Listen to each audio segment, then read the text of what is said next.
y en muchos casos tenía pues, una elevada mortalidad, ¿no? Entonces, la importancia en aquel entonces de encontrar una vacuna, ¿no? De encontrar una forma de combatir la enfermedad que hasta ese momento pues azotaba a Europa, ¿no? Esta es una foto ya un poco más reciente de 1973, unos pocos años antes de que se declarara erradicada la viruela, ¿no? De una niña, ¿no? Entonces vean las lesiones, ¿no? Y las lesiones que dejaba esta enfermedad y todas las complicaciones oculares o a nivel de otros órganos que también producía. Esta es una línea de tiempo, la comparto a través de la historia sobre las vacunas, sobre el desarrollo, pues, de la primera vacuna contra la viruela en 1796, el británico Edward Jenner, ¿no? Y posteriormente, pues, esta vacuna se obligó a que se pusieran, se aplicara en las personas. Obviamente hubo cierta, ¿cómo se dice? Rechazo en algunos, se generó una ley que decía que la vacuna era voluntaria, como hasta ahora nadie lo puede obligar a otras personas, pero no, posteriormente pues se fueron desarrollando nuevas vacunas contra la rabia, contra el sarampión, papera rubiola, etcétera, ¿no? Fiebre amarilla, tuberculosis, hasta el 2020, ¿no? Que empezaron a utilizarse pues las vacunas contra el COVID, ¿no? Recordar que en el año 1980, ¿no? Se declara pues erradicada la, la viruela, luego de más de 300 millones de muertos a nivel mundial, ¿no? Entonces, toda esa historia de la producción de vacunas, del estudio con vacunas, parte, ¿no? del estudio de la viruela, de un esfuerzo que se hace por combatir esa enfermedad que era muy mortal, que azotaba el mundo en aquel entonces, ¿no? Entonces, es una serie de estudios que parten, ¿no? Desde observaciones, análisis que se hacen. Justamente este personaje, acá hay una lista con todas las vacunas que pueden revisar con mayor detalle en sus casas. Justamente el análisis que este médico inglés, Edward Jenner, realiza, parte de un comentario que hizo una señora que se dedicaba a ordeñar vacas, ¿no? Ella dijo, a mí no me va a dar la viruela, porque a mí ya me dio la viruela bovina, a mí no me va a desfigurar, no me va a desfigurar el rostro, no me va a producir lesiones en el rostro. Y era cierto, él llega a observar, gracias a eso le genera interés que las personas que ordeñaban, que estaban en contacto con las vacas, hacían una forma más leve de esta enfermedad, de la viruela, ¿no? Con menos lesiones cutáneas y que posteriormente se exponían a la viruela humana y no les pasaba nada, o si hacían síntomas, pues eran muy leves. Entonces, si él pone en práctica métodos de variolización, ¿no? Que consistía en raspado de las secreciones de estas enfermedades, ¿no? De estas enfermedades que tenían manifestaciones o lesiones cutáneas y hacía un raspadito en el antebrazo del paciente o en ninguna extremidad. Justamente es esa técnica que este médico inglés o inicia en un niño llamado Jane Phipps, que era el hijo de una señora que trabajaba en su casa, y de manera que el niño hace una fiebre, una que otra lesiones y no pasó más problema. Posteriormente le hace la misma técnica con secreción de la viruela humana, ¿no? No pasó mayor problema. Entonces él se da cuenta que sí era cierto esta hipótesis que él tenía a partir de la observación que hizo con esta señora, el comentario que hizo esta señora. Posteriormente este médico inglés realiza o reproduce el procedimiento con su hijo, ¿no? Se difunde tanto su técnica que se hace obligatorio la vacunación en toda Inglaterra. Ese mismo Napoleón Bonaparte que lo llama en aquel entonces para que vacune a sus tropas, sus ejércitos, a sus soldados, sus tropas, ¿no? Entonces, se vuelve se difunde esta técnica y se vuelve famoso este médico. Lamentablemente, pues él al final tiene un deceso muy trágico porque su familia empieza a fallecer por tuberculosis y otras enfermedades más, sus hijos, su esposa, familiares, ¿no? Entonces termina solo, ¿no? Y sin mucho reconocimiento en sí, porque él no era una persona que quería ser llamativa, por así decirlo, ¿no? A pesar de que le ofrecía diversas recompensas y todo eso, pues él prefirió volver a su casa y quedarse, ¿no? En Berkeley, en Inglaterra, ¿no? Pero sí, su técnica se difundió poco a poco, ¿no? A partir de esa observación importante que hizo con la señora que le comentó que ella no le iba a dar la viruela humana porque ya le había dado la viruela bovina. Y a partir de eso, pues hizo el procedimiento en este niño con una técnica ya anteriormente realizada en otros países y posteriormente lo hizo en su hijo porque tenía confianza de que esta técnica iba a resultar y funcionó. Y así empezó a vacunar a los pacientes. Entonces, la vacunación que realizó este personaje, pues es una de las técnicas o intervenciones efectivas en salud pública. Justamente, ¿por qué vacunamos? Porque lo que queremos es liberar a las personas de enfermedades infecciosas buscando su erradicación, así como en el año 80 se erradicó a nivel mundial la viruela, ¿no? ¿Por qué? Porque obviamente pues diversas enfermedades, no solo la viruela, polio, tétanos, etcétera, pues tiene complicaciones, complicaciones que ninguna persona quiere ver, ¿no? Un niño con discapacidades, con secuelas, pues, no es compatible con la idea que tenemos de un niño que tiene que estar feliz y contento corriendo por todos lados. Entonces, esas secuelas es lo que se quiere prevenir. Y si es que si tenemos poblaciones vulnerables, ¿no? Sean gestantes, adultos, mayores, pacientes con comorbilidades, pues justamente estas vacunas nos van a ayudar a que minimicen estas complicaciones o se transmita la enfermedad con menos probabilidad o si hacen la enfermedad sea menos severa, ¿no?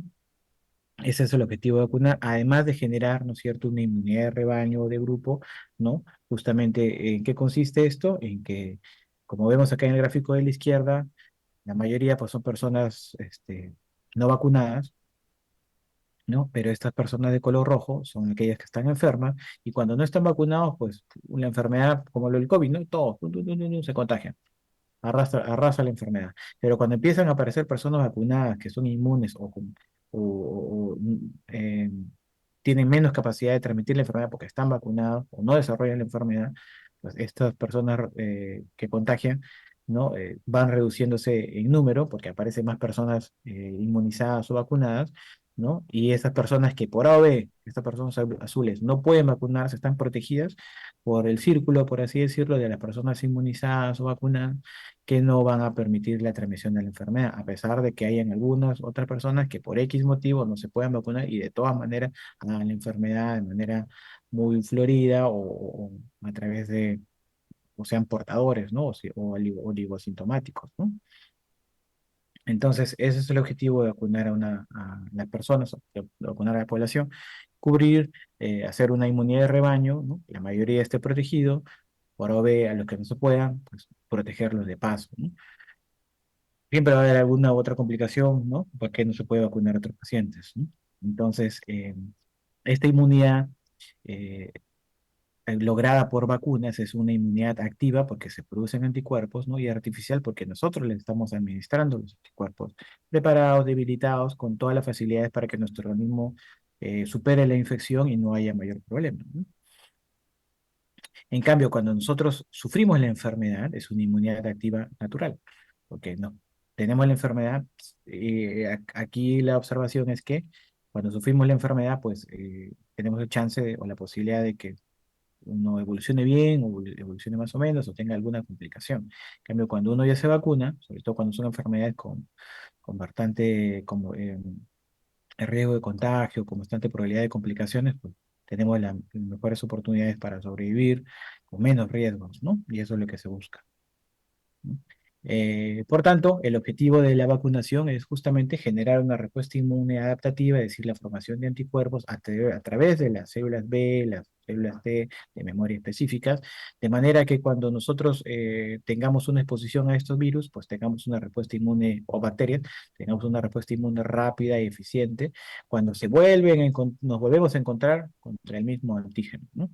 Entonces, requerimos una exposición previa con la vacuna, ganamos la lucha frente a este agente patógeno debilitado porque tenemos todas las de ganar, ¿no? Y, eh, y de esa manera, la siguiente vez generamos los anticuerpos, quedan células de memoria y la siguiente vez que por ahora estamos expuestos a la enfermedad, pues generamos eh, anticuerpos mucho más rápido y superamos el proceso sin mayor problema, ¿no? Entonces ahora vamos a hablar de esto con más detalle porque este es un resumen, ¿no? De todo lo que vamos a hablar. ¿Qué pasó? Ya. Entonces, nuestro sistema inmune se divide en sistema inmune innato y adaptativo. El sistema inmune innato es el que actúa rápidamente, no es específico para antígenos y no genera una memoria inmunológica, mientras que la respuesta inmune adaptativa sí. entra en acción cuando falla la memoria inmunológica, perdón, el sistema inmune innato, tarda más en actuar que el sistema inmune innato, es antígeno específica y sí desarrolla una memoria inmunológica. En realidad interaccionan entre ambas, ¿no? Cada uno está relacionado, ¿no? Sino que la innata es la primera defensa que tenemos, tarda un tiempo, pero se consigue una respuesta inmune adaptativa con anticuerpos específicos para estos agentes patógenos. O sea, todo está ya calibrado para que haya una buena respuesta en nuestro organismo, pero eso toma tiempo. Entonces, para eso primero tienes que sufrir la enfermedad y puedes tener secuelas graves o hasta mortales. Complicado, puedes terminar muy mal. Entonces, lo que no se quiere es eso. Se quiere ganar la batalla con menos bajas posibles, ¿no? Entonces, el sistema inmune innato, pues tiene ciertas células o barreras epiteliales, células como los fagocitos, proteína de complemento, las células NK, que son las que van a combatir las infecciones virales, o los fagocitos, cualquier agente microorganismo que penetre la piel, porque la barrera cutánea es nuestra primera defensa, ¿no? Entonces, una vez de que se presenta o que el agente patógeno ingresa, pues tenemos minutos u horas en donde el sistema inmune innato, la inmunidad innata, perdón, pues nos defiende. Posteriormente, ¿no? Se van a generar anticuerpos a través de la respuesta inmune adaptativa, van a participar ciertas células como las células T efectoras. Esta participación de estas células está mediada por ciertos mensajeros, por así llamarlos, en realidad son las citoquinas, que van a mediar la inflamación, la actividad de los macrófagos, la producción de anticuerpos, la diferenciación de las células. Entonces, todo ya está determinado, ¿no? Solo que demora, toma tiempo. En cambio, la respuesta inmune innata es la que pum, actúa en una primera instancia y nos defiende, ¿no? Es por eso que la respuesta inmune adaptativa es la que se quiere mejorar porque genera anticuerpos y es la que nos va a proteger a largo tiempo. Y es el objetivo de la vacunación, es mejorar la respuesta inmune innata, pero con menos complicaciones, con mínimas complicaciones, que el paciente no padezca nada y que tenga todos los beneficios y todas las posibilidades de ganar, ¿no? Entonces, el mayor aporte de las vacunas, ¿no? Es justamente combatir, ¿no? Toxinas, bacterias encapsuladas, algunos virus, ¿no? Neutralizando estas toxinas, induciendo o facilitando la fagocitosis de algunos microorganismos, destruyendo estos microorganismos infectantes antes de que lleguen a ocasionar las enfermedades en nuestro cuerpo. Estos títulos de anticuerpos que se tienen bastante afinidad, por algunos sitios, ¿no? Donde generalmente aparecen las enfermedades, sean cosas respiratorias, gastrointestinales, etcétera.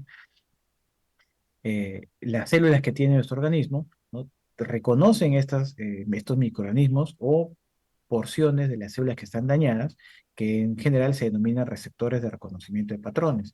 En este caso hablamos de PAMS y DAM, que son patrones de reconocimiento de patógeno y patrones moleculares asociados a daño. Entonces, los patrones moleculares asociados a patógenos son moléculas, conjuntos de moléculas que son comunes en diversos microorganismos, que nuestro organismo, a través de nuestro sistema inmunológico, pues, lo va a reconocer y va a decir, oye, mira, esto no forma parte de nuestro organismo, entonces ataquémoslo porque es algo extraño. Lo atacan.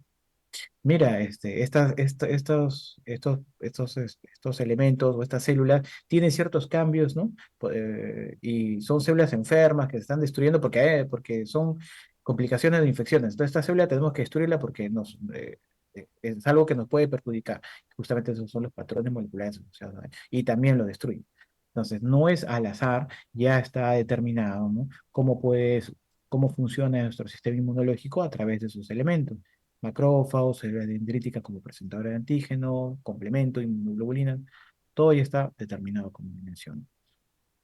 Entonces, esta inmunidad innata es la que va a actuar cuando se produce una disrupción en la barrera cutánea. Justamente las células presentadoras de antígenos, que son las células dendríticas, son las que van a reconocer estos elementos patógenos, van a procesar el patógeno en sí, PAMS, que son patrones moleculares asociados a patógenos, por las proteínas en común de estos microorganismos, o de repente rastros, trazas de algunas células humanas que han sido destruidas, ¿no? Señales de daño o patrones moleculares asociados a daño.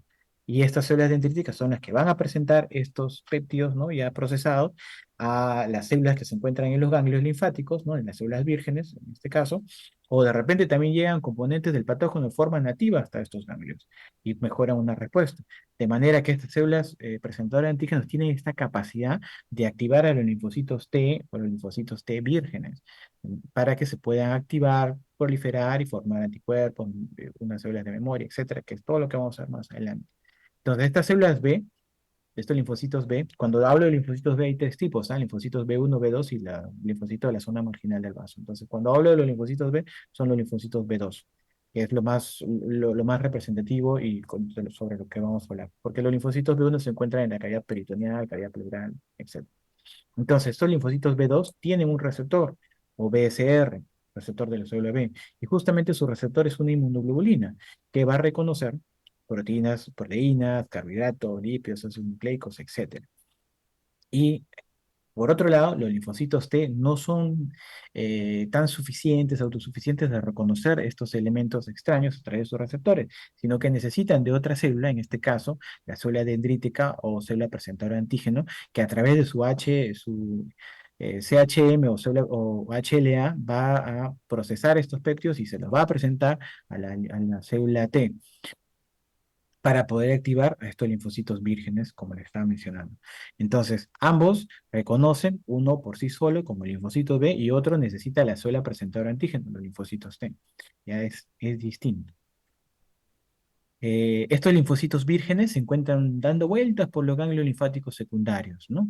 Sea el vaso, sea los ganglios, ¿no?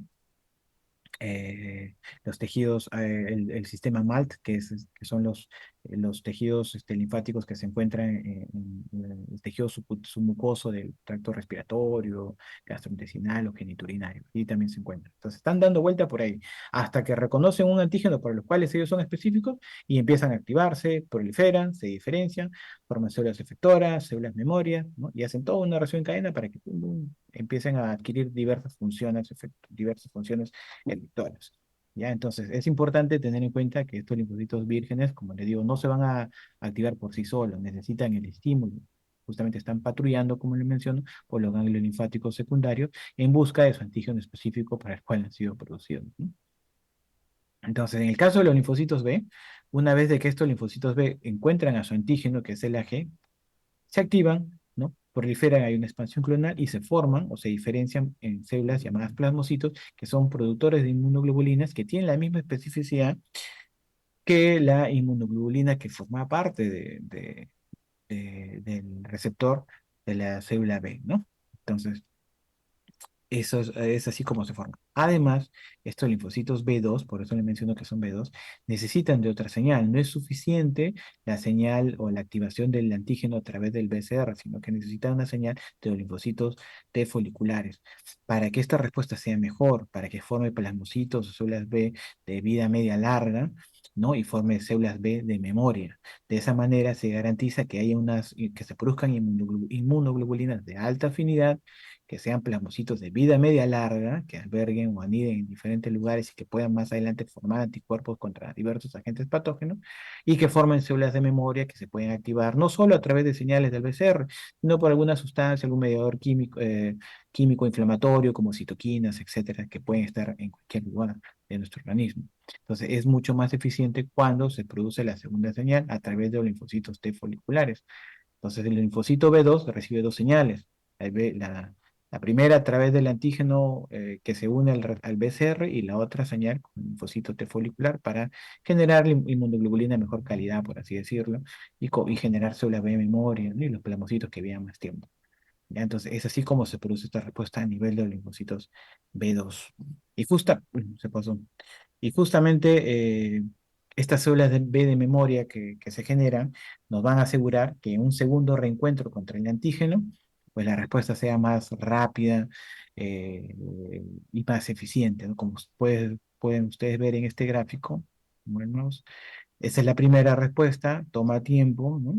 Se genera la memoria inmunológica que de ahí. Pero cuando hay un segundo encuentro, ¡pum!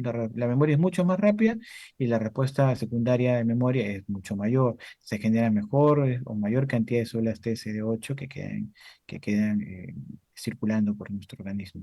Estas células T de memoria que se generan se activan y proliferan en respuesta no solo al antígeno, ¿no? Del patógeno, sino también por citoquinas o que se han producido en respuestas a otros microorganismos o por otras sustancias o antígenos que se encuentran en nuestro organismo que son parte de alguna destrucción de células propias o de haberse generado en una respuesta inflamatoria, ¿no? Entonces, es así como es que se ve en este gráfico que la respuesta es mucho mayor, justamente porque queda una memoria inmunológica y nuestra respuesta, eso es el objetivo, ¿no? Vacuno para que la primera respuesta hagas estos anticuerpos y estés ahí listo para que una enfermedad de verdad, tu respuesta sea mucho mayor y no tengas mayor problema, tengas memoria inmunológica adecuada para que genere rápidamente esos anticuerpos y la pases con pocas complicaciones o sin ninguna complicación, ¿no? Pero como les digo, siempre hay que socializar, que no quiere decir que nunca vas a tener la enfermedad. La vacuna no te previene la enfermedad, te previene complicaciones, cuadros muy severos, etcétera, ¿no? Entonces, como cuando ustedes les explican acerca de la ABCG, ¿no? No es que les prevenga tuberculosis pulmonar, ¿no? Sino las formas más fuertes, una T miliar, una T meningia, etcétera, ¿no? Sigamos. Entonces, en el tiempo, lo que se ve es que cambia la conformación o el nivel de inmunoglobulinas. La inmunoglobulina M es aquella que nos sirve para combatir infecciones agudas, ¿no? Ustedes, si están con un proceso infeccioso, lo que van a tener es la inmunoglobulina M, que es lo que se dosaba con estos anticuerpos, con estas pruebas de anticuerpos en el COVID. Cuando ustedes tienen, no sé, herpes o el citomegalovirus, un niño con citomegalovirus o alguna enfermedad de proctoplasmosis, etcétera, se dosa, ¿no? IgM, IgG, entonces ahí sale IgM cuando estás agudo, y si alguna vez has tenido la enfermedad, te va a quedar tu recuerdo, por así decirlo, del anticuerpo, sale IgE positivo. Ah, mira, sí tuvo su enfermedad en algún momento, o fue por la vacuna también. Recibió una vacuna y lo protegió por alguna enfermedad. O tuvo en algún momento, o son los anticuerpos que la mamá le pasó, etcétera. ¿Ya? Entonces, lo que se ve en el tiempo, luego de las sucesivas inmunizaciones, es que cambian, ¿no? El título o el nivel de IgM disminuye y se incrementa el valor o la afinidad también de la IgG, que es justamente el anticuerpo que nos queda para más largo tiempo en nuestro organismo y que podamos defendernos más adelante. ¿Ya? Entonces, esta memoria humoral, que consiste en la producción de anticuerpos neutralizantes en el suero, justamente se mantiene en el tiempo por la interacción o la doble señalización del antígeno en sí contra la célula B2 y del linfocito, linfocito T folicular, que van a actuar en conjunto para producir plasmocitos de vida media más larga, que a su vez van a servirnos para estar patrullando de manera mucho más prolongada en nidos especiales, donde van a producir anticuerpos ante la necesidad, ante el requerimiento de nuestro organismo. También se generan células B de memoria que van a reconocer estos antígenos en forma periódica o alguna otra sustancia, pueden ser alguna citoquina, estimulación a través de los receptores de patrones moleculares como los PAMs y DAMs, ¿no? Es decir, como les mencioné, moléculas pertenecientes a determinado grupo de virus o bacterias, etcétera, o de repente elementos ya de daño celular de nuestras células propias que han quedado como consecuencia de algún proceso infeccioso. Entonces nuestro organismo dice, ah, ya mira, estas son células dañadas, ataca. Estos son agentes extraños a nuestro organismo, atacan y empiezan a producir los anticuerpos, ¿no? Ya todo está mediado, está concatenado y es una respuesta mucho mejor, pero esto toma su tiempo, toma todo un mecanismo de fondo que al final pues llega a ayudarnos bastante, ¿no? ¿Y qué pasa, no? De manera de resumen, cuando nosotros recibimos una vacunación, ¿no? Justamente nosotros recibimos, ¿no? Se nos inocula estos virus o bacterias vivas atenuadas, inactivadas, ¿no? Y son reconocidos por las células presentadoras de antígenos, ¿no? Que son las células dendríticas, que son las células presentadoras de antígenos por, por excelencia, pero también hay otras células que pueden funcionar, ¿eh? Los macrófagos también pueden funcionar como células presentadoras de antígenos, ¿no?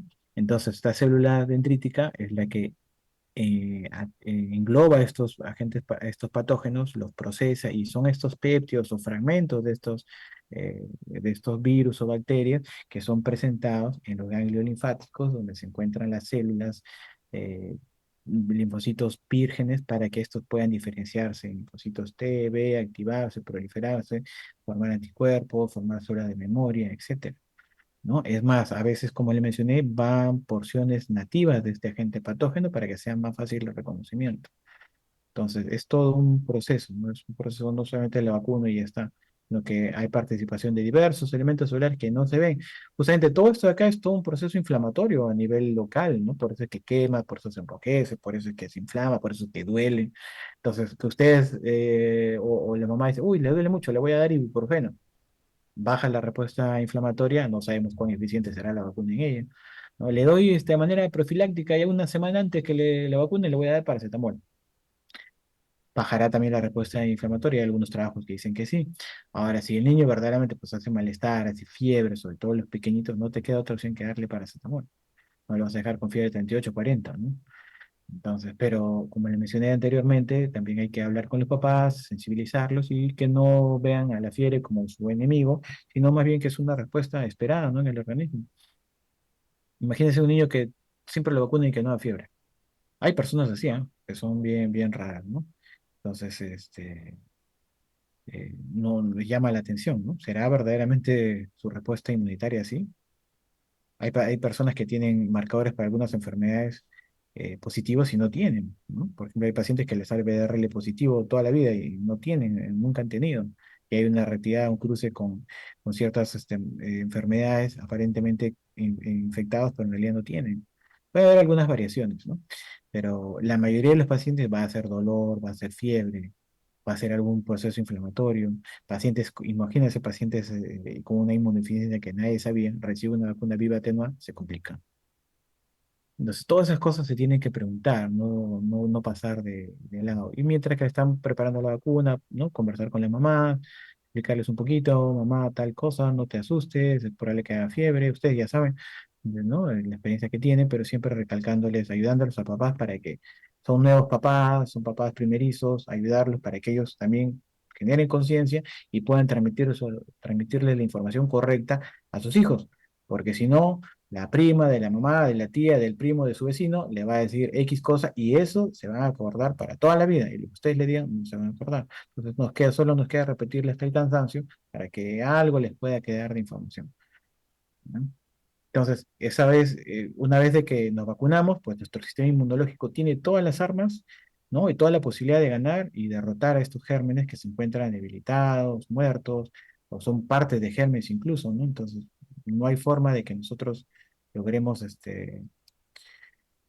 muy, muy probable que nosotros ganemos, ¿no? Salvo, como le digo, que el paciente pues, tenga algún proceso que lo inmunosuprima, ¿no? Entonces, siempre preguntar esa parte, ¿no? A veces uno quiere hacer un bien y el paciente no les dice, ¿no? No le dice, tengo una inmunodeficiencia adquirida, tengo tal problema, estoy tomando tal medicamento, ¿no? Entonces, siempre preguntar, ¿no? Entonces, nuestro sistema inmunológico pues tiene todas las herramientas, como les he mencionado, desde que reconoce al agente patógeno, desde que lo procesa, desde que los linfocitos se activan, proliferan, forman células efectoras, células anticuerpos. En primer momento, pues pum, lo va a destruir. Va a generar esta respuesta inmunitaria con memoria inmunológica, que más adelante van a estar por ahí patrullando. Oye, mira, estos gérmenes, cuando ya verdaderamente el paciente haga la enfermedad, por, ya en ese caso, pues nuestro sistema inmunológico va a tener todas las herramientas que le sirvieron para destruir a los agentes patógenos débiles, pero que son específicas, porque van a reconocer diversas partes de los agentes patógenos y no va a haber mayor problema, las va a combatir, ¿no? Entonces, justamente es así como funcionan las vacunas, para que tengan mayor conocimiento, ¿no? Es un poco tedioso, pero lo he tratado de resumir de la manera más clara para que ustedes puedan recordarlo. Esto de linfocitos B y T parece sencillo, pero en realidad es bien complicado. Hay más procesos más hondos, ¿no? Que es realmente bien tedioso, ¿no? Pero a manera de síntesis, pues eso es lo que pasa con estas células, ¿no? Entonces, hasta ahí, antes de cambiar, de darles algunos alcances acerca de las vacunas, de, de las vacunas nuevas que salieron por el COVID, ¿alguna duda, alguna pregunta?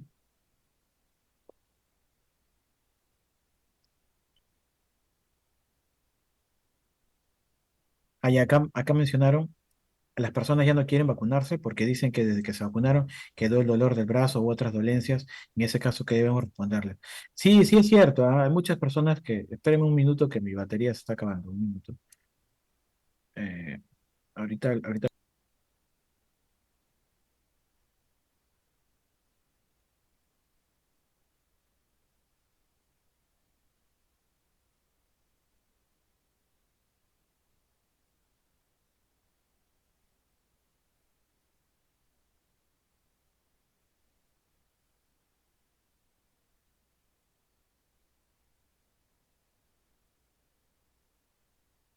Ya volví. Entonces, sí es cierto, hay muchos pacientes que mencionan eso, ¿no? Que mencionan, yo he tenido varios pacientes así, que me dicen, doctor, pero la primera vez que me vacunaron, perdón, me dio un dolor muy marcado, me estuve con fiebre 3 días, me dolió el brazo, no podía caminar, no podía coger las cosas, me afectó bastante y quedan con ese temor. Lamentablemente, pues uno no sabe quién puede producir una respuesta inflamatoria más marcada, ¿no? Generalmente son las mujeres las que tienen una respuesta inflamatoria más marcada, por eso es que los pacientes con COVID, la mayoría también era un grupo etario femenino, ¿no?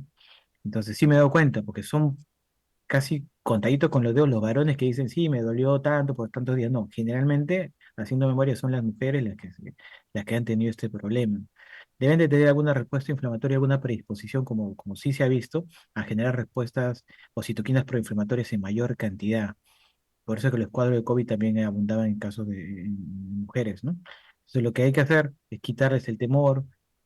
Ellos piensan que con una vacuna a veces les ha pasado, no sé si les ha pasado, vacunaban con Sinopharm, con Sinopharm les iba bien y después recibían la de Pfizer y con el Pfizer les iba peor y el paciente ya se asustaba. Peor pasó con la de Moderna, ¿no? Cuando tenían la dosis mayor, ¿no? Entonces, a mí también me vacunaron y pues sí, verdaderamente da fiebre, ¿no? Entonces hay que explicarles a los pacientes que es una respuesta esperada en nuestro organismo, tranquilizarlas. Y yo sé que es bien difícil, porque el paciente, a mí tampoco me creían por completo. O sea, no, claro, usted no le ha dado así, entonces usted no puede decir, no puede entender lo que hemos pasado, etcétera. Y uno queda traumado, literal, y se asusta, ¿no? Pero tal vez pueden comentarles que la respuesta puede ser menor porque es otro tipo de vacuna, que no necesariamente le están poniendo la misma, que puede hacer alguna molestia, sí es cierto, pero que riesgo-beneficio, pues hay mayor beneficio mejorando el título de anticuerpos entre las variantes que están apareciendo, por eso se necesita seguir vacunando a la población. Que hay muchos que me dicen también, pero a mí me pusieron la primera y la segunda, no me enferma, nunca me dio, o si me dio algo leve, ¿para qué necesito la alemán? Y son adultos mayores, ¿no? Entonces, hay que concientizarlos bien, ayudarlos, darles confianza, confianza básicamente, y explicarles la importancia de por qué deben de requerir o de seguir vacunándose, ¿no? En el tiempo. Porque esta enfermedad ha venido y se va a quedar y probablemente hasta se incluya más adelante en nuestro calendario vacunal, ¿no? Entonces, vamos a convivir con ella, no es la primera vez, ¿no? Eh, ¿Alguna otra pregunta antes de pasar a la otra parte de la exposición? Mm. Y más aún van a tener este problema cuando ustedes vean o hayan tenido pacientes que verdaderamente han hecho efectos adversos, ¿ah? Trombocitopenias por la vacuna, a los que han hecho alergias por la vacuna, verdaderamente alérgicos. Yo he conocido dos pacientes que hicieron shock anafiláctico, terminaron en shock trauma por la vacuna, ¿no? Pero clásicamente son pacientes bien atópicos, ¿sabes? Es decir, bastante componente alérgico, rinitis, asma, clásicamente sin control, ¿no? Ellos son más propensos, ¿no? Quién sabe, a veces también pesa bastante la parte psicológica, porque el paciente alérgico tiene bastante componente emocional, y de verdad, el paciente dice que le va a dar y le da. Cuando nosotros hacemos pruebas con los pacientes, parte de nuestro trabajo es desrotularlo o quitarle esa creencia que es alérgico a tal medicamento, a tal alimento. Y se hacen estudios, se le prueba al paciente y se le demuestra, se le hace estudio y el paciente dice, sí, tengo más manifestación, me enroncho, me pica, que esto, me hincho, que no sé qué, no sé cuánto, me duele la cabeza, etcétera. Y la sorpresa tremenda que se da el paciente cuando ve que en realidad ha estado tomándose cápsulas vacías es increíble, ¿no? Y no puede creer, ¿no? Que es su mente la que le juega en contra, ¿no? Y hay pacientes que yo pienso que ellos, es su forma de vivir, ¿no? Estar en esa situación, porque no entiendo de otra manera por qué, a pesar de que tú les explicas, ellos siguen con la misma insistencia y te quieren sorprender diciendo que son tal o tal alérgicos o tengo este problema con tal medicamento y te juran y rejuran que son súper alérgicos, etcétera, como ya me ha pasado con una otra paciente que tenía estudios completos, que se le había probado todos los antibióticos habidos y por haber, pero ella seguía jurando que era alérgica. Para su mala suerte y para, bueno, para su buena suerte, mejor dicho, teníamos una copia del informe y ella había afirmado que sí se le había dado. Pero los pacientes, muchas veces cuando ustedes se entran en contacto con esos pacientes que, entre comillas, son alérgicos, muchos tienen un componente emocional. Muchas de las cosas que son alérgicas, supuestamente, o las manifestaciones alérgicas que tienen, no lo son. Entonces hay que tener bastante cuidado, ¿no? Siempre que ustedes le digan, soy alérgico a tal, o me cayó mal la vacuna, preguntarle por qué. Algunos le dicen, porque me dolió el brazo, eso no es alérgico. Porque me dio fiebre, tampoco es alérgico. Me dio vómito, tampoco es alérgico. Ahora que le digan, sí, me vacunaron y me desmayé, me terminé en shock trauma, me pusieron adrenalina, me salieron ronchas, también podría ser, ¿no? Pero hay pacientes que a veces hacen síncope vasovagal, pues se desmayan y terminan, hasta le ponen, los hidratan, le ponen adrenalina y al final era un vasovagal, ¿no? Como mencionó, como ustedes tal vez han visto, ¿no? ¿Quién no les ha pasado? Y hay medicamentos que producen eso, pero medicamentos tipo tramadol, metamisol, les puede producir hipotensión. ¿No? Y usted, uy, es alérgico al metamisol, y ya de ahí el paciente jala su flecha para toda su vida, es alérgico al tramadol, es alérgico al metamisol. Ustedes cuando tengan pacientes que le digan soy alérgico a tramadol, usted le pregunta por qué, la mayoría le va a decir porque me dio diarrea, porque me dio náuseas. Ninguno es alérgico en realidad. No, me da dolor de cabeza, me da náuseas. Son efectos adversos del medicamento. Y ayúdenlos preguntándoles, haciéndoles esa pequeña pregunta, diciendo el señor, eso no es una alergia, probablemente es un efecto adverso. Porque si no, todos sus pacientes están dando vuelta, autorreciclándose por ahí, diciendo que soy alérgico a tal, tal, tal. ¿No? Y es clásico, tú estás en la emergencia atendiendo y dices soy alérgico a tal, tal, tal, tal. Y es imposible que sea alérgico a 10 mediatol, vademecum farmacológico es tirar los pelos. Y justamente es una carga tensional, emocional, psicológica que tienen ahí de fondo estos pacientes. Algunos, me imagino que debe ser, tienen algún trasfondo mental por ahí, ¿no? Entonces, estos pacientes cuando han llegado a vacunarse, pues, uf, les ha picado el cuerpo, se han enronchado o han tenido un montón de problemas que no quieren saber, que usted me tiene que firmar, que usted se responsabiliza si a mí me pasa algo, puf, todo un lío, ¿eh? Y la mayoría del personal de salud, que supuestamente entiende cómo son las cosas, y la mayoría de enfermeros, entonces deberían entender, ¿no? Pero no es así. ¿No? Y es así como también hay personal de salud que tiene miedo a las vacunas, que piensan que las vacunas siguen siendo malas, que es así o así, así como también hay pacientes que, según lo que mencionas, pues les ha generado enfermedades sistémicas, alergias, ha exacerbado algunas enfermedades que tenían de fondo, como me dicen, doctor, después que me vacunaron, se empeoró mi urticaria, obviamente, porque genera esa inflamación. Todo, doctor, después de esto, después de esa vacuna, cuando me ponen mi refuerzo de hepatitis B ya no me funciona como antes, no sé si será cierto, si antes era cierto o le pasaba eso a la paciente o no, o si verdaderamente hubo algún cambio en su organismo, o si la vacuna interactuará con esos anticuerpos que se generan, no se sabe, ¿no? Hay bastantes a veces interrogantes que no podemos aclararle y el paciente ya queda asustado, confundido y no solo se asusta él, sino les asusta a sus familiares. Y es todo eso contra lo que tenemos que luchar día a día, ¿no? Y parte de nuestro trabajo es informar y reforzar a la población. Entonces, si no hay preguntas, seguimos, ¿no? Por ahí de repente me acuerdo algún otro caso que he visto y las voy comentando, ¿no?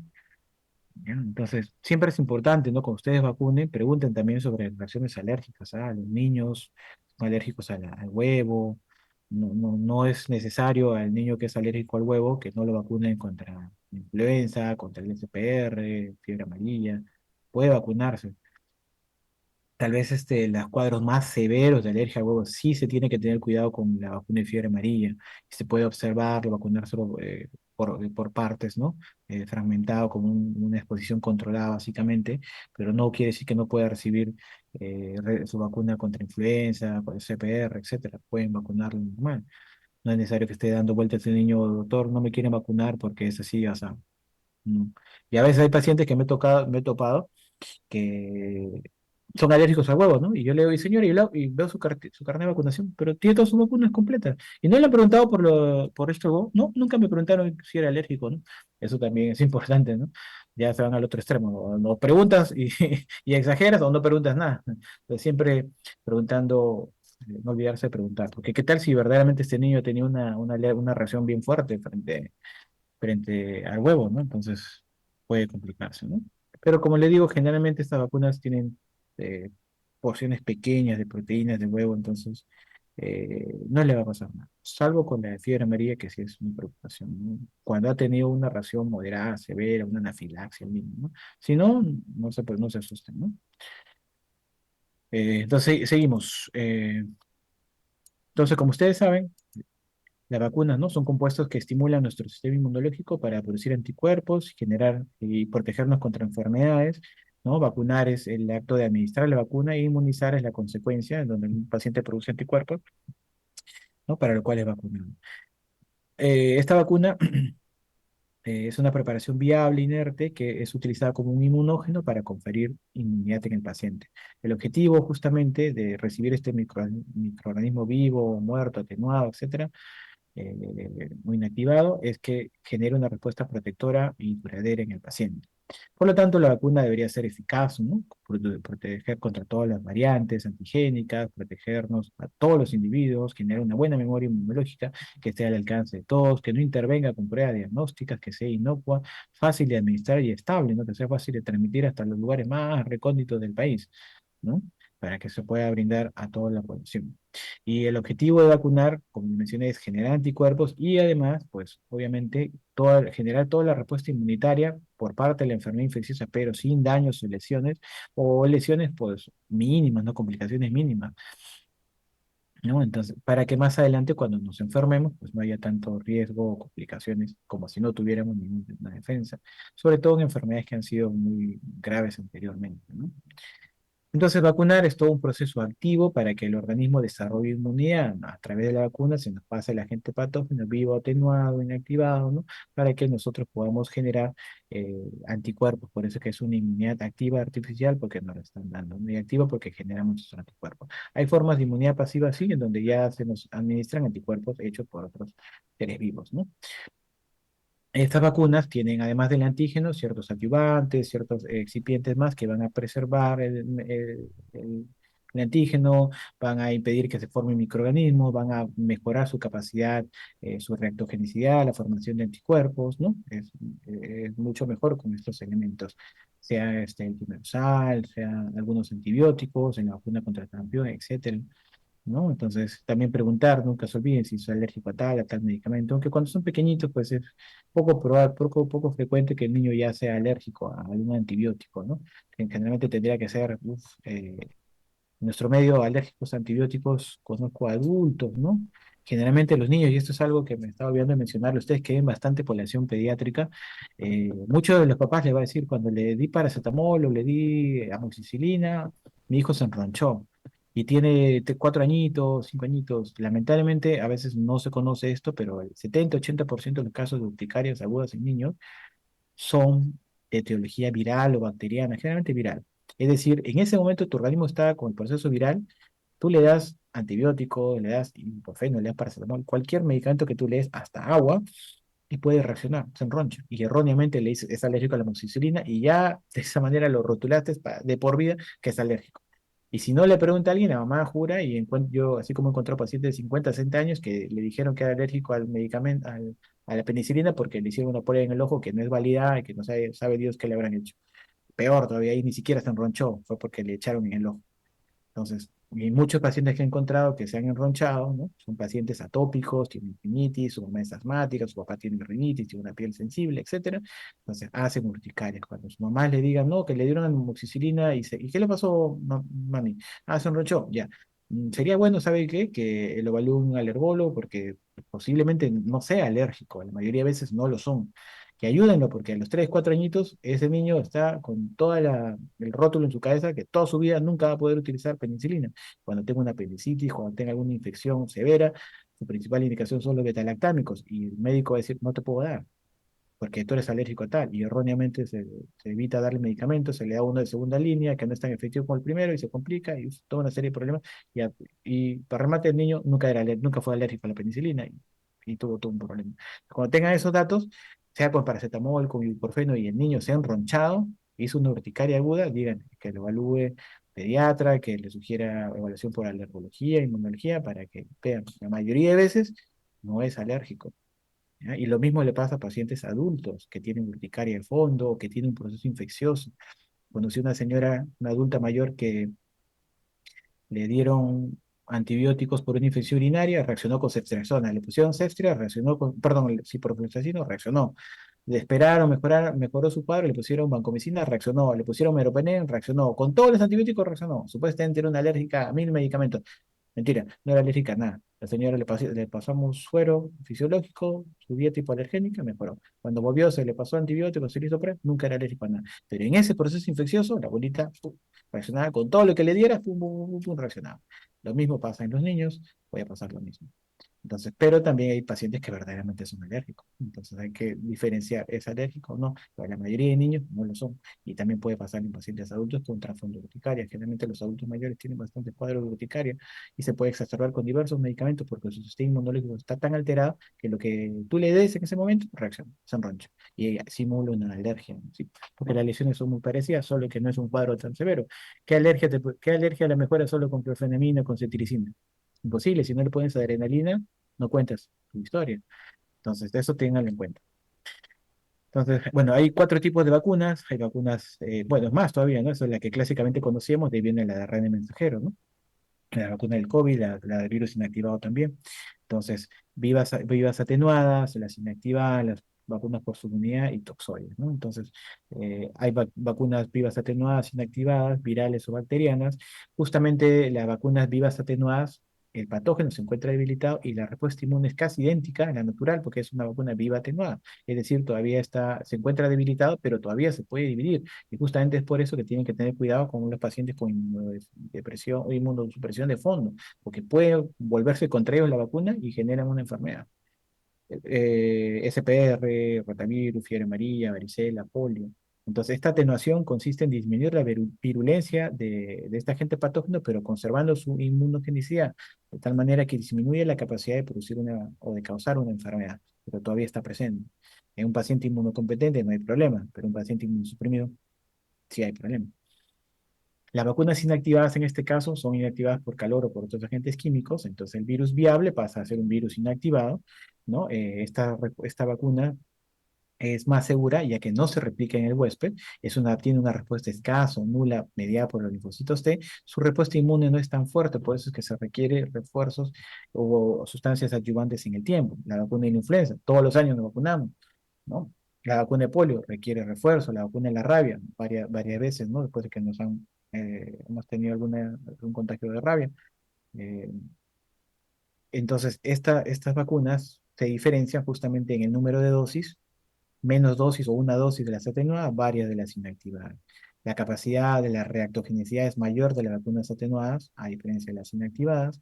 Tiene capacidad de replicación en el organismo, riesgo de infección y de transmisión, sí en las atenuadas, a diferencia de las inactivadas que no. Hay riesgo de reversión, si te vuelve en contra de la vacuna con las atenuadas, sí, como le estoy mencionando. Pero ambas producen una inmunidad tumoral y la respuesta celular es mejor con las vacunas atenuadas que con las vacunas inactivadas, ¿no? ¿Quién necesita dosis de refuerzo? Las vacunas inactivadas, a diferencia de las atenuadas, porque su respuesta es mejor y mayor y dura más tiempo, ¿no?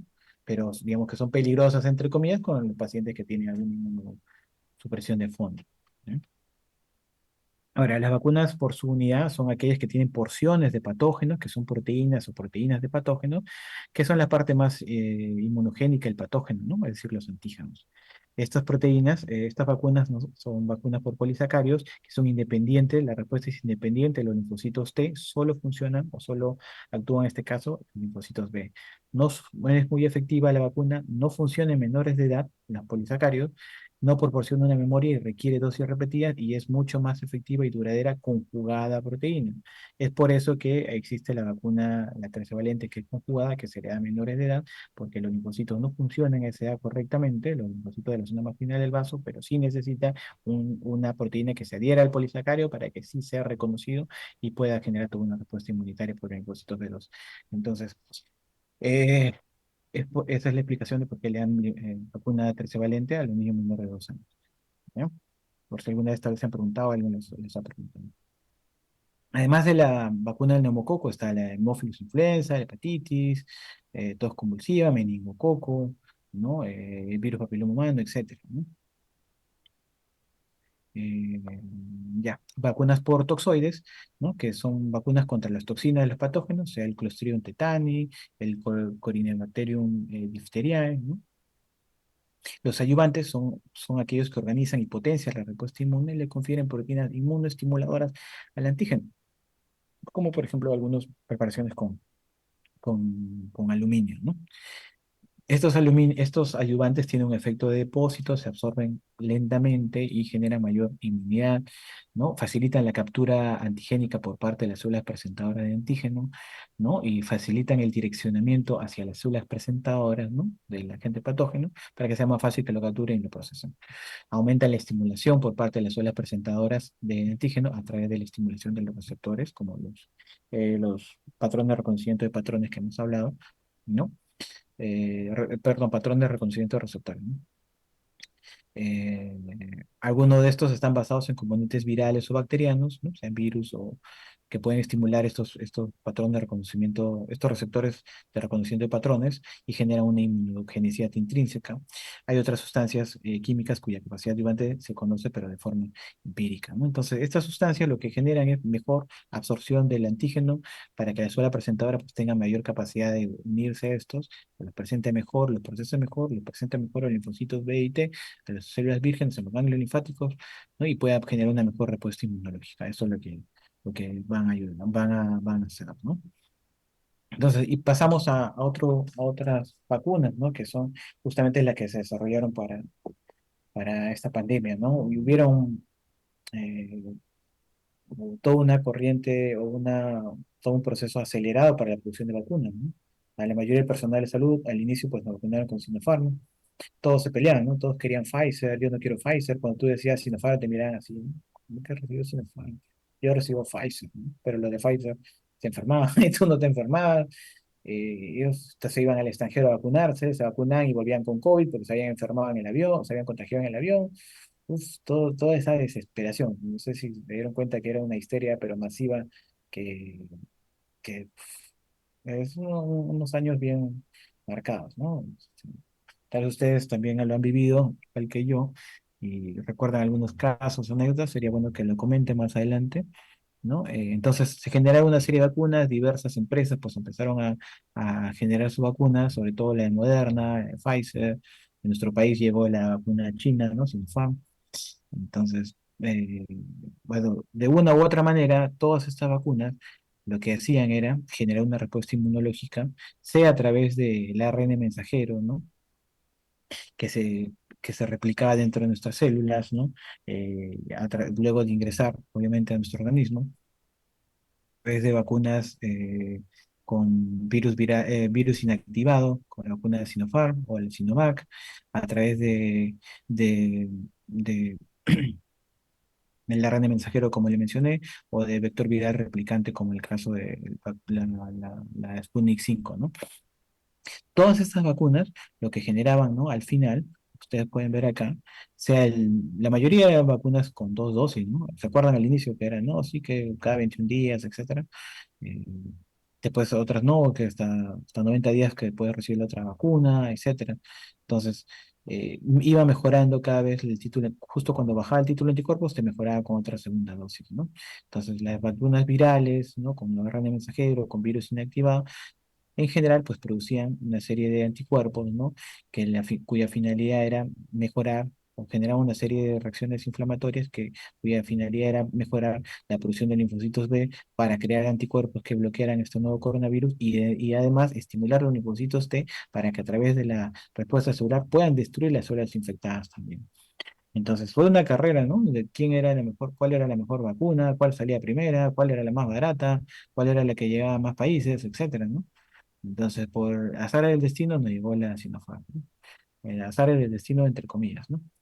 Entonces, las más famosas, ¿no? Pfizer y Moderna, por la de ARN mensajero, la AstraZeneca, ¿no? Con vector viral replicante, ¿no? Eh, y ambas bacterias, ¿no? Ambas vacunas, perdón, generaban una respuesta inmunológica, como le mencioné, estimulando la producción de linfocitos B y T para generar anticuerpos y linfocitos T que iban a destruir las células infectadas, ¿no? Entonces son gráficos muy interesantes, ¿no? Que ustedes pueden visualizarlos con mayor detenimiento, ¿no? En el caso de la vacuna Pfizer y Moderna, pues este ARN mensajero, la vacuna pues entra a las células y hace que éstas fabriquen proteínas de la espícula del coronavirus, de manera que nuestro organismo a través de la célula presentadora de antígeno va a reconocer estas espículas, va a producirlas, va a presentarlas como si fuera un nuevo patógeno o un nuevo elemento del patógeno, por así decirlo, porque están procesados, y va a haber todos esos mecanismos inflamatorios que le mencioné de reconocimiento, activación, proliferación, producción, diferenciación, se va a producir tanto en células B como en células T. La otra vacuna de Oxford, ¿no? Era un mensaje que se codifica en un ADN con otro lenguaje genético y que se introduce un adenovirus de resfriado de los chimpancés, ¿no? En este caso entra una porción del ADN, ¿no? Este ADN se copia en un ARN en el interior, el cual migra al citoplasma, en donde a partir de esta se producen o se fabrican proteínas virales. Y el objetivo era el mismo, generar espículas o de- del coronavirus, solo a través de otro camino, de otra técnica, por así decirlo, pero al final la respuesta inmunológica, se buscaba la misma respuesta inmunológica, mejor dicho, ¿no? Es importante, ¿no?, que ustedes tengan en cuenta, como manejan bastante poblaciones pediátricas, siempre conversen con la mamá, tomen un tiempo, si por ahí pueden hacerles, cuando hagan sus charlas, eh, si pueden agregarle estas señales de peligro de pacientes que tienen inmunodeficiencia, de esos niños que clásicamente se enferman a repetición, ¿no? Cuatro más otitis, dos o más sinusitis, meses, dos o más meses en tratamiento antibiótico con escaso efecto, dos o más neumonías, el niño no crece, tiene abscesos, ¿no?, cutáneos profundos, recurrentes, aftas persistentes, necesita antibióticos endovenosos para eliminar infecciones, dos o más infecciones profundas, incluye una sepsis, ¿no?, durante el año, o antecedentes familiares. Si ustedes en su charla pueden conversar sobre esto, sería importante. Ahora, muchos de los pacientes le diré que sí, es cierto, tienen otitis, tienen sinusitis, tienen neumonías. Es lo que lo que yo veo a diario, son pacientes no necesariamente con deficiencias. De todas maneras, se le pide esos estudios por esos antecedentes, pero en el fondo muchos son pacientes sanos, felizmente, pero sí son, me refiero al sistema inmunológico adecuado, ¿no? Pero sí son pacientes con una alergia pero sin control, ¿no? Con una rinitis que está hasta el tope, con rinoconjuntivitis, con hiperreactividad bronquial, algunos son asmáticos. Obviamente en ese cuadro, ese escenario de un tracto respiratorio inflamado, que le pega un virus, peor un parainfluenza, una influenza, un rinovirus, termina con broncoespasmo, termina con neumonía, porque su tracto respiratorio está inflamado. Pero si ustedes ese niño alérgico, ustedes lo tratan bonito, ese niño se resfría 2, 3 días como todo, y no le pasa nada. Es más, a veces tengo pacientes que eran los más delicados de su casa, todos se enfermaron, todos con fiebre, y el recontra alérgico que se para enfermando, no le dio ni la tos. Anda con su moco verde por ahí colgando, pero tranquilo. Y nadie se dio cuenta porque el chiquitín corre por ahí con su moco verde, que obviamente tiene una infección porque toda su familia está enferma, pero nadie se dio cuenta porque el chiquitín no se quejaba de nada. Entonces, se podría confundir, ¿no? Pero de todas maneras, hablar, conversar con mi mamá, porque muchos de esos niños tienen una pobre calidad de vida, ¿no? Eh, paran con neumonías, paran con otitis, cuando se dan cuenta el niño es sordo de un lado, tiene mastoiditis, ya tuvo meningitis, es una serie de complicaciones y es tan fácil detectar al niño, darle tratamiento, no hay que ser ningún científico para poderle dar un tratamiento, pero muchas veces se pasa por alto. El niño tiene rinitis, pero su pulmón, sí, salbutamol. Salbutamol solo, no le funciona, y dale, señora, sígale dando salbutamol, sígale dando Montelukast, que no sé qué, no sé cuánto. No está probado que funcione. Y su rinitis está abandonada, el niño se resfría, se le cierra el pecho y dice, pero más salbutamol para abrir el bronquio. Sí, dale más salbutamol. Y su rinitis sigue igual, hace otitis, sinusitis, parotitis, por ahí ese meningitis termina hospitalizado, o hace una neumonía que termina hospitalizado 2 meses con medio pulmón que se lo tiene que extraer porque se necrosó y todo un zafarrancho. Entonces, conversen con los papás, explíquenle bonito, si su hijo se enferma cada rato no es normal, sería bueno que se le descarte un proceso, una inmunosupresión de fondo, sí, o de repente tiene un proceso alérgico que lo predispone a que haga todos estos problemas, que también sería lo menos perjudicial para el niño, ¿no? Y es sencillo de tratar. Cuando el papá se da cuenta, me dice, uy, pero era tan fácil, y era tan fácil de tratar, no es nada del otro mundo, pero nadie se lo había dado, ¿no? Entonces, háganlo por los niños que son chiquititos, que se les ve muy afectada su calidad de vida, estar con su nariz, con su moco chorreando en el salón, sin poder respirar, respirando por la boca, con complicaciones en la noche, pues, es malo, ¿no? Entonces, si pueden tomarse unos minutos y conversar o hablarles con los papás cuando mencionen estas enfermedades que tienen, si son muy seguidas, pues oriéntenlos que hay en pediatra, que vaya al inmunólogo, que descarten alergias, etcétera. Pues con eso estamos ayudándolos bastante, ¿no? Eh, bueno, muchas gracias por la atención. No sé si tendrán alguna pregunta.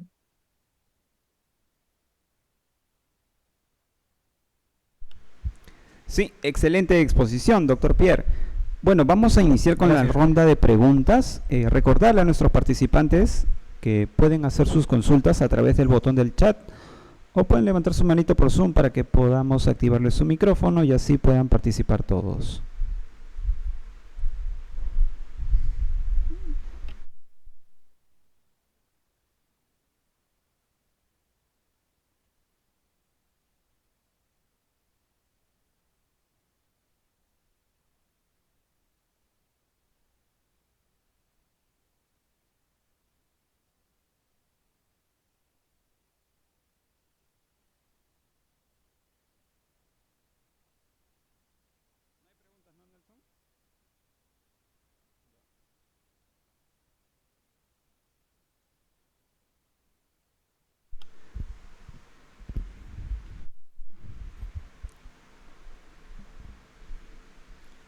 Doctor Pierre, bueno, para dar por concluido Claro. el siguiente tema, quisiera agradecerle por su excelente exposición y poder haber interactuado con nuestros participantes y quisiera que me pueda brindar algunas palabras antes de culminar el tema.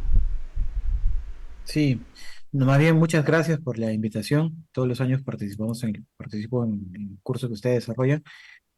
Gracias nuevamente y siempre estoy predispuesto a colaborar con ustedes. Y bueno, eh, al ser personal de salud, a veces uno se cansa, ¿no? De pues repetir la misma información. Yo lo vivo todos los días, porque todos los días es lo mismo, pero vale la pena en realidad porque ustedes que trabajan también con población pediátrica, pues a veces uno ve al niño, ¿no? Y puede ser puede ser mi hijo, mi sobrino, mi hermano. Entonces vale la pena insistir, ¿no? Reforzar hasta el cansancio.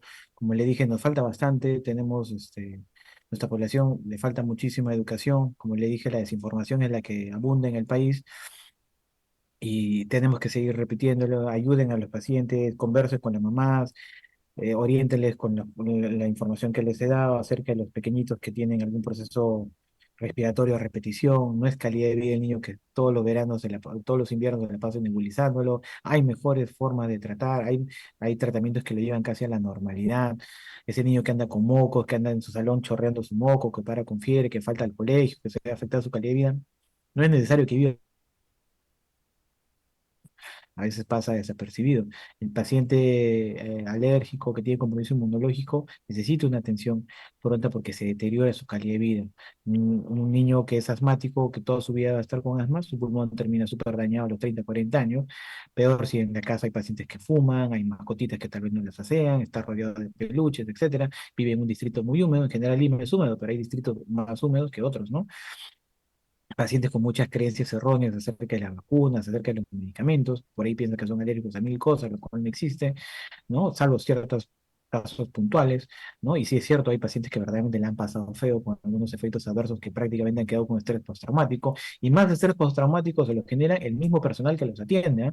Conoció varios pacientes que han hecho alguna reacción por medicamentos, sí, verdaderamente han hecho reacciones adversas, pero el trauma no fue eso, porque su reacción fue que se le hinchó el ojo y listo.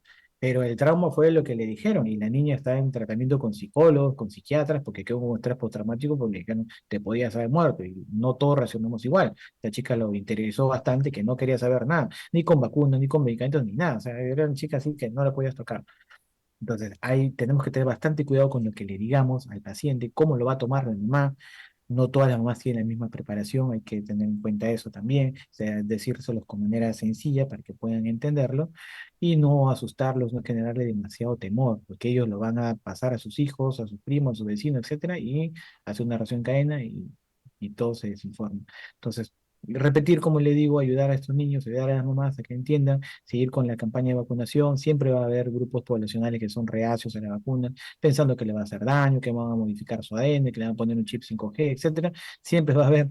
Entonces, hay que seguir insistiendo. No se les puede obligar, pues ya depende de cada uno, pero sí se les puede brindar toda la información necesaria y si ellos deciden no vacunarse, pues afortunadamente, la gran mayoría se vacuna y de una u otra manera, pues estamos protegiéndolo a través de la inmunidad de rebaño, ¿no? Pero sobre todo los niños, ¿no? Porque a veces no pareció tan injusto que esos papás me dijeran, nosotros hemos vacunado, pero nuestros hijos no. O sea, a ellos les hace daño y a ustedes no.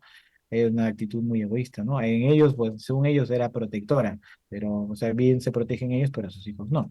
Entonces, va a pasarles así, va a pasarles con vacunas, va a pasarles con medicamentos que son alérgicos a tal cosa, me han dicho que no coma tal cosa, tal otra cosa, al final le hacen una mezcolanza que tampoco es cierta, ¿no? Entonces, todas estas cositas orientarlos. Si mi mamá está confundida y ustedes conocen el tema y no pueden brindarme más, señora, busque su pediatra, converse con su médico, etcétera, busque una atención adecuada porque no lo está haciendo bien, está generalizando demasiado, le está pasando demasiado temor innecesario y el que se ve más afectado es su hijo.